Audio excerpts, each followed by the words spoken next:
Welcome to LSB Feaster's Radio Air Check and Classic TV channel.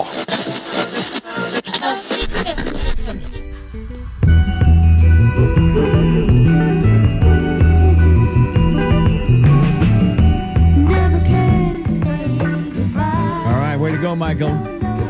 It's 11:43. We're counting it down.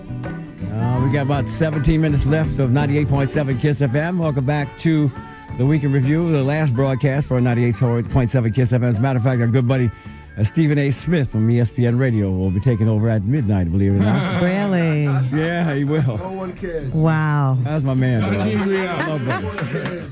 I love him anyway. We had him on the open line. There's nothing he can do about it. Yeah, that's it. right. There you go. We got a lot of guests on the live line. We're going to hit these folks real quick. We've got Tony Q, one of our former program directors on the live line. Tony Q. Hey, Bob. How are you? Just fine, my brother. You went through all the Weekend Reviews back in the day. You probably said to yourself, I got to take that show off the air. No. No, never. You know, I was listening to Fred. I've been listening to you, and I know I got to make this short. But I'm kind of mad right now for several reasons. One, I think we have to bring regulation back into radio. And KISS FM became a casualty of conglomerate radio. And the KISS FM that's going off there isn't the KISS FM that we created and made number one. And really, the threesome of us were the part of that. I mean, Fred was my assistant program director, night rocker. You know, you guys are the survivors of the originals. And somehow I feel kind of disappointed that I didn't get the opportunity to come back and fix it. And being an urban contemporary radio station that it once was music of the city, and with deregulation, it kind of segregated the music and took away the reflection of the city. And it's a shame. I think everybody's got a right to own a radio station, and with deregulation and the way the stocks and all that, it's a sad day, and KISS FM did not have to be a casualty. If deregulation never happened, KISS FM would still be on the air and going strong. Yeah. And it's sad. And I miss 98.7. I miss what it stood for. A lot of hard work. We had a lot of great talent. And we were the number one station in America, and that we can't forget. That's right. Several times, as a matter of fact, and one time with you, my brother. No doubt about it. Tony and Q.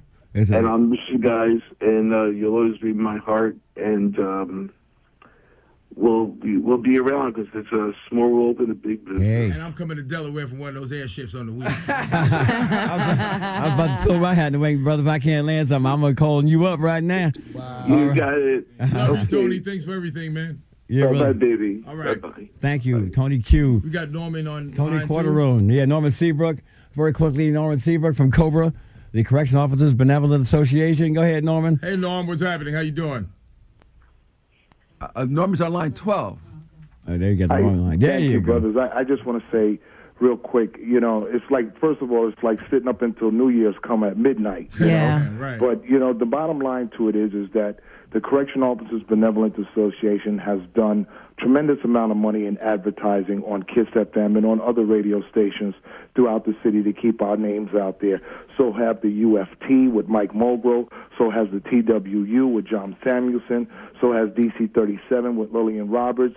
You talked about snowstorms. You talked about charter schools. You talked about elected officials running for different political offices, where all of these other stations don't give us those avenues. All of these other newspapers don't give us that ink.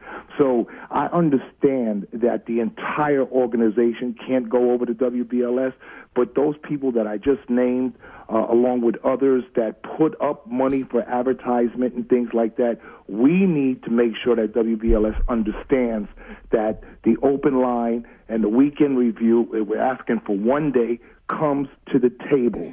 Because if they don't come to the table, then the people that are listening that continuously call and say, well, I feel sorry for you, we need to show them how sorry we are that you're leaving by not turning on WBLS tomorrow and let them see that their numbers didn't move. If their numbers don't move, then they got to sit us at the table and say, well, why aren't my numbers moving? Why isn't Norman Seabrook and the Correctional Officers Union spending $100,000 a year to advertise with our station? Why isn't DC 37 putting up another 100? Why isn't TWU putting up another 100? That's $500,000 to $1 million just gone, just like that. So I'm in your corner. I mean, for team, and the third answer was at my granddaughter's funeral. This is personal, you understand? And we're going to do what it is that we have to do to make sure that the voice continues to be heard on Sunday mornings. Brother Norman, thank you, Norman. Thank you very much, Norman. Really appreciate it. We got another guest on the line now with that comedian Kevin. Kevin, very quickly, brother, come on, say a couple of words, and we got to go to Shaila. Shaila is next. Yeah, well, very quickly, my brother. Everybody's saying want to make this real quick. Well, I'm gonna make this real long. Yeah. That's good. You're gonna get cut off too. We're counting it down 11 minutes. Go ahead. Matter of fact, we start right now. Cut him off, son. Oh, don't do me cut like him that. off. I gotta say this to the distinguished men in the room. For the only reason why I called to say this, and I mean this from the bottom of my heart, and I want everybody to know this and stamp it in history. I love you, Bob Slade. My brother, thank you. No, appreciate that's that. real question. Yes, Everybody sir. don't know this. Bob Slade gave me my start in radio. He's been my radio mentor and a friend. And I thank you for being there with you, Isaac Case, and Chip, Crazy Mike Shannon, and to your disciples, I love Fatim, Peter Noel, Cutman, The Wicked Picket, and Mtume. All right. And I thank y'all so much. And I just want people to know that Bob Slade, sir, you are a beautiful man. Well, thank you. Yes, I he is. appreciate that. And I really mean that. Well, thank you kindly. The Godfather. And I mean that. And that's no joke. All right. I love you, sir. We love you too, and nothing you can do about it. 10 minutes, All ladies right. and gentlemen. Well, 10 minutes away. Thank you, 10 Kevin. minutes Kevin. away. By the way, before we go to Shaila, one last thing. DJ Cool Clyde came down here very quickly. I know our condolences to you. You lost your pops. Oh, I'm sorry to hear that. And you want to say a couple of words before we get ready to roll out? Go ahead, brother. Let me stand over there with Yankee clothes on. Come on. First of all, I want to thank you. I learned so much from you, man. So much from all of you guys. From being up here with you, Jeff Fox, Sheila, Cutman, Peter Noel, Fatima Harmon. He brought me over to the Reverend Al Sharpton show. You know, I've been producing Open Line with you guys. I learned so much with Andrew Veras. I mean, just so many. Robin. It's just, I mean, I'm like tearing right now because this means so much to me, man. You taught the black community so much, man. And I bring this back home to my television show, BronxNet in the Bronx, man. So I'm going to miss all you guys, man. You know, and I know that y'all not going nowhere. I know eventually, somewhere down the line, you're going to have your avenue to give back to the black community, man. And I'm going to miss this. 98.7 KISS, WRKS FM New York. The first DJ to scratch on wax worldwide. You dig? All right, we got that. 9 minutes left. All right, guys. Shayla. You know, we needed some estrogen all up in this farewell. You know that, right? A little bit more estrogen. But Bob Slade, I want to once again reiterate what everyone has said. You have been, every relative I can think of to me. You've been a father in radio. You've been a godfather. You've been a stalker. We know that. Yes, indeed, Miss Shayla. But, you know, I want to thank you because from day one, you have embraced me, and I think we have a lot in common, being that we were from Harlem, and I think, you know, coming up and wanting to be in radio, and for me, listening to KISS and seeing Chuck Leonard and hearing Mary Thomas, and just wondering if I would ever make it, and finally to be surrounded by these legends, the ones before me, and still we've got some in here that may come after me. I want to say thank you, New York, thank you for the music, the memories, and I'm hoping that will leave an indelible mark on your heart where it will bond us, regardless of this frequency. It will bond us forever. Bob, I know that we are bonded, honey. Miss Slade already knows about me. 8 minutes. Yes. 8 minutes and counting. That was your sisterly kiss, by the way. That was my sisterly kiss. By the way, you can hear Shayla as the midday personality on WBLS starting tomorrow. Yes. And she'll be following. She'll be following Steve Harvey, and after that, of course, our boy Jeff Fox, and then plenty Lenny Green. Right. All right, you got with the Quiet Storm. Exactly. We got where's Cutman? Final word from you, very quickly. Go ahead. Yeah. There's not too much to say. It's been a good ride. Let's hope we find another horse. Well, there you go. Peter Snowell, go ahead. I call you not Noel, but Snowell. Every time you talk, the snow comes. I actually wrote a manifesto, but I'm not going to deliver it tonight. That's another rant, huh? For cutters to my left, I enjoyed in the early aspects of the show. I enjoyed attacking Cut when he raised other issues. And we kept this thing going. There's a love affair between Cut and I, and we did what we had to do, to make some noise out here. And we have a large West Indian Caribbean community out there that listen to us religiously. And, I want to thank them for coming in. I also want to thank here to my right here, Brother Pickett, who has been not just a friend, a lawyer, a loyal brother. And I want to just go quickly again to James M. Toomey, who brought me on the show. And stole me away from. I'm the one that hired. All right, yeah, brother. I'm gonna come to you. Stole me away from the villain voice. And it was too much credit. And last but not least, Shaila, you mentioned a father. Indeed, he is a father figure. He thinks he's the best journalist around, but I am. I taught him some journalism when I got here. That's right. But let me tell you something to you. He is quick. He is the only person who could do a show, start the show in the middle, and then you know exactly where you were going. I learned a lot about radio from Bob Slade. I can do this in my sleep now. I don't know what I'm saying, but I can do it in my sleep. So Bob Slade, Bob Pickett, Cutman, Nither, who actually came, and she was a very young girl and didn't know anything about radio. Now she learned a whole lot. She learned a whole lot. Fatima Muhammad. Wait a minute. This is now the naughty librarian. Right. Yes. That's one of many nicknames you've given me. Brother Monk, and my good friend Robin, who's actually my wife. Andrew Verse, Paul, who made a significant contribution, to us, and he couldn't make it this time. Brother Monk. And my good friend Bobby Childs, who on sports. I wanted to fight with him tonight, I just couldn't do it. Brother Big C, and my good friend again, Bugsy. I want to whip him so much, but he does not. Every time I try to invite him to come in, he would leave. All right. He knows what's happening. But brother, thank you very much for the good run. I know you're going to see me hear me again on somewhere. Okay, you know it. Yeah, go ahead, Pickett. What do you got? Well, just real quick, I had the honor to be on two great shows. And the brother that's the glue for both shows is Bob Slade. There's no doubt about it. Yes. And it's been an honor to work with you and to be your colleague on Soul Beginnings and the Legend series.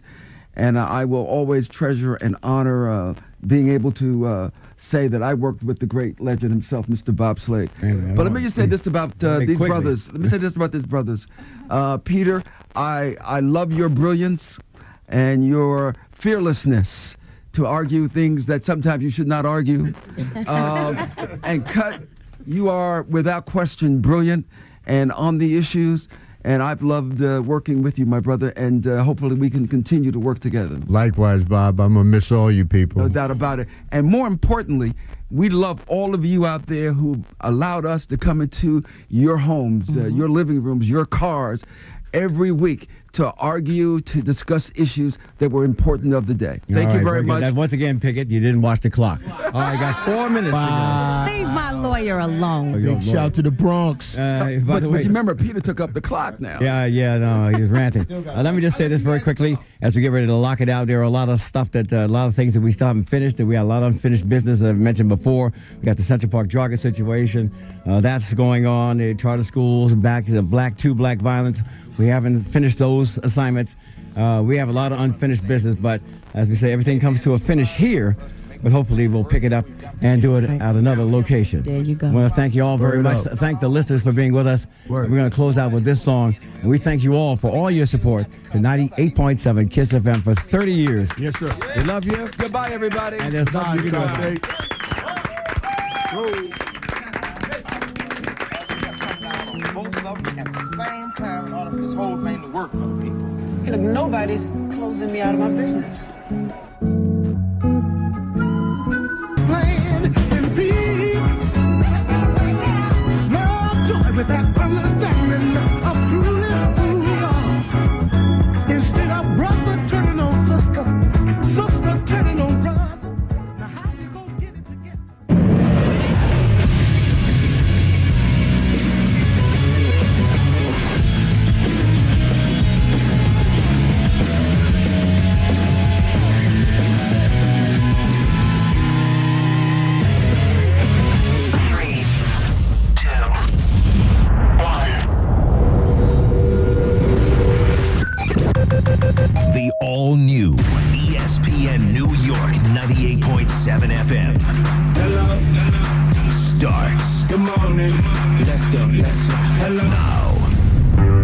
one giant evolutionary step. I don't think there's any other market quite like New York when it comes to sports fandom. The passion, the excitement, the enthusiasm. Hey, it's Golick. Now that's what I'm talking about. We wanted to reach more people. Now we can. ESPN everywhere. The best part about New York sports fans, they're honest. They're going to boo you if they don't like you. They're authentic. They're up front. I grew up in the Bronx. I am a New Yorker. I know the pulse of this city. It's be nice to have you guys on the FM dial. It's a real good move by you guys. I can't say enough. The all-new ESPN New York, 98.7 FM.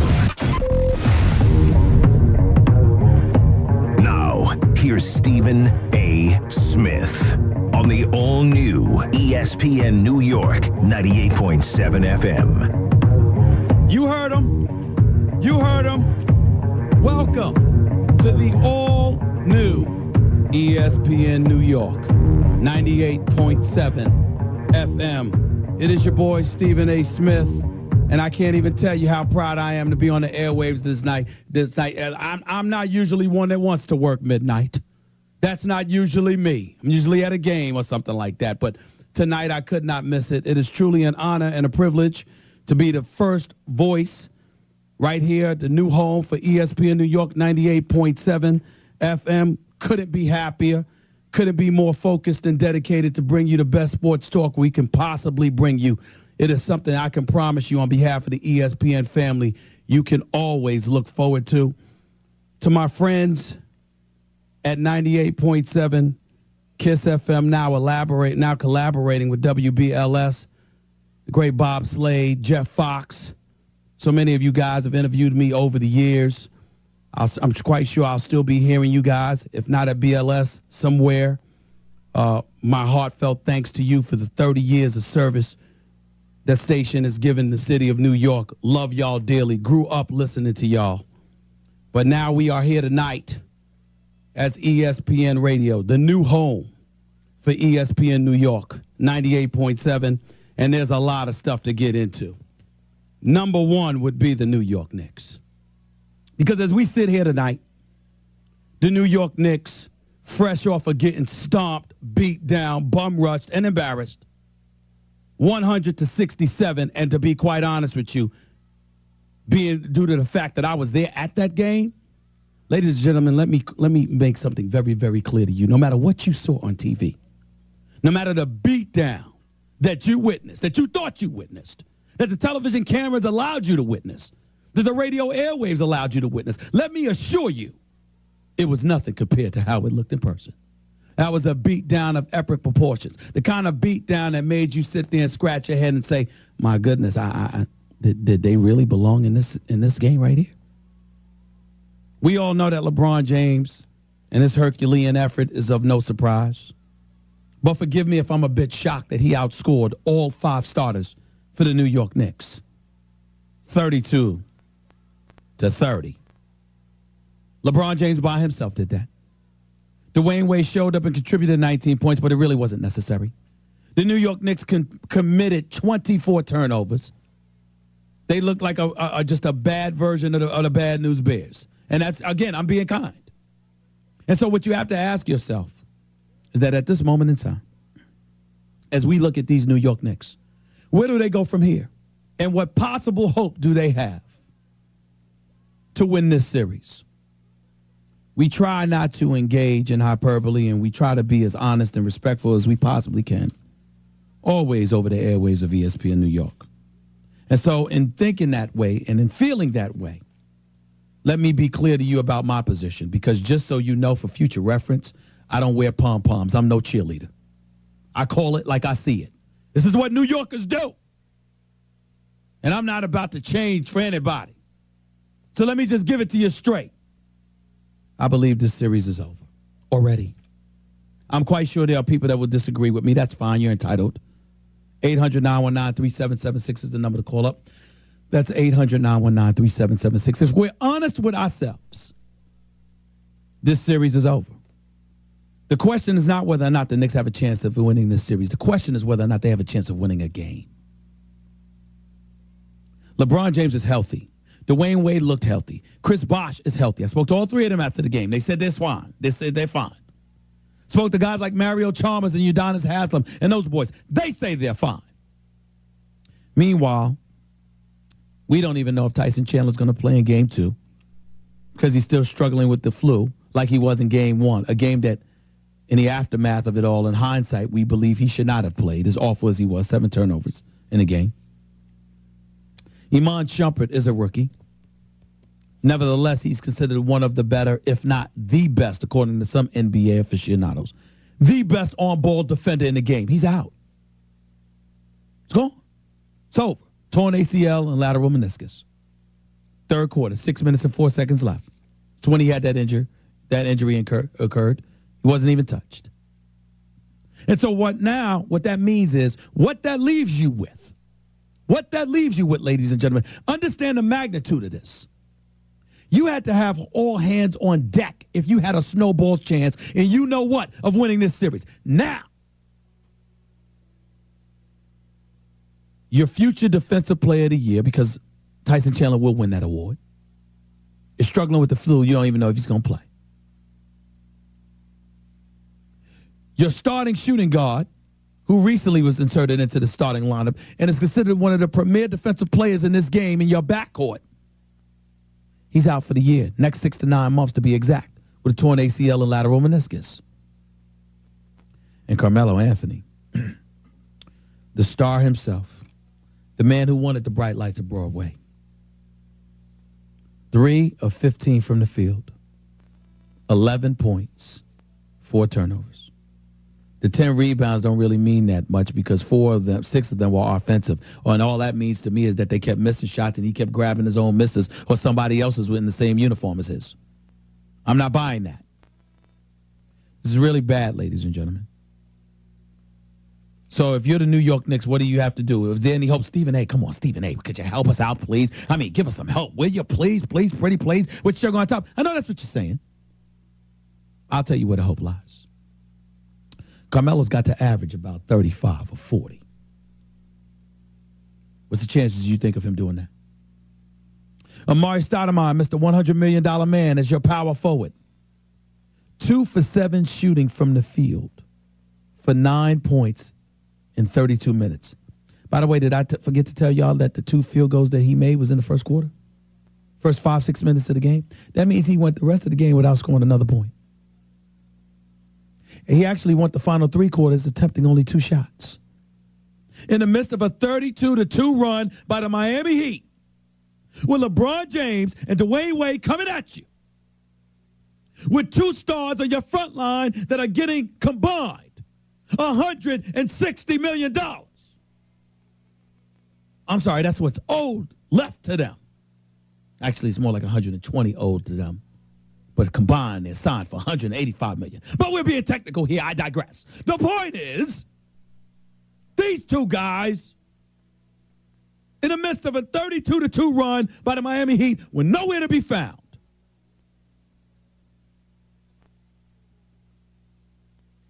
Ladies and gentlemen, this is bad.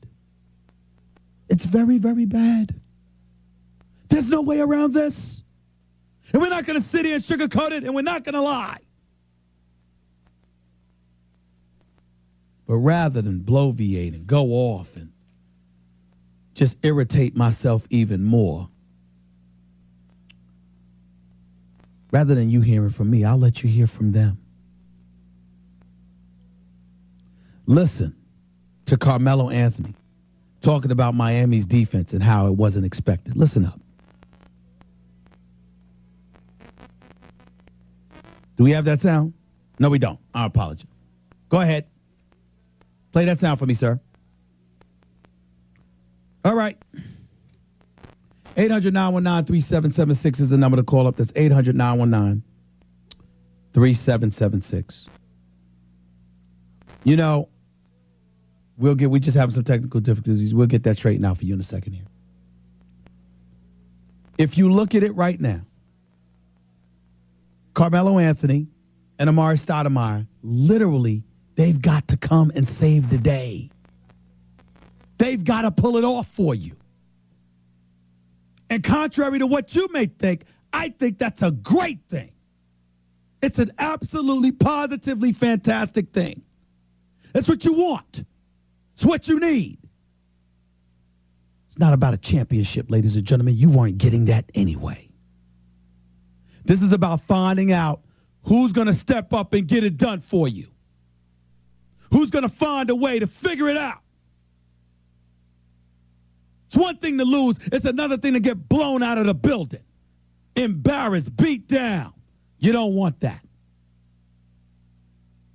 And I happen to believe enough in the New York Knicks to think that they'll figure out a way to prevent that from happening. But to think for 1 second that it's going to be something more than that. Ladies and gentlemen, you got to get over it. This is the all-new ESPN New York on 98.7 FM. For the Knicks, Game 1 was a complete disaster. Hey, they hit us in the mouth, so we got to see what we made of now. In Game 2, will Carmelo find his shot? And can the Knicks effectively replace Iman Shumpert? Game 2 is Monday night. I expect a completely different effort, an actual effort from the New York Knicks. The Knicks, the Heat, the playoffs. Game 2 coverage begins tonight at 6:30 on the all-new ESPN New York, 98.7 FM.